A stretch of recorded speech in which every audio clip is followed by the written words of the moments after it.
विकृत भोंदूबाबा कॅप्टन अशोक खरात याच्या विरोधात संपूर्ण महाराष्ट्रात विविध प्रकारचे आंदोलन आणि निषेध व्यक्त करण्यात येत आहे.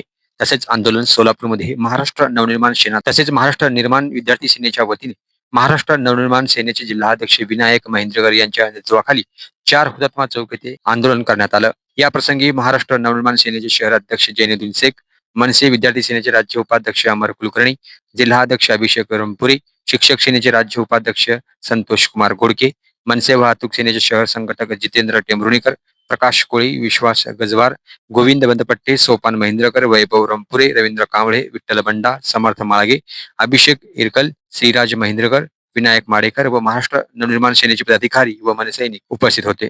याची अधिक माहिती माध्यमांशी बोलताना पदाधिकाऱ्यांनी दिली आहे. या अशोक खरात नावाच्या नीच विकृत माणसानं महाराष्ट्रामधल्या अनेक महिलांचं जे शोषण केलेलं आहे, हा प्रकार नुकताच उघड झालेला आहे. आणि यामध्ये अनेक राजकीय नेते सुद्धा त्या ठिकाणी त्याचे आशीर्वाद घेण्यासाठी त्या भोंदूबाबाच्या दरबारामध्ये हजेरी लावलेले फोटो या ठिकाणी व्हायरल झालेले आहेत.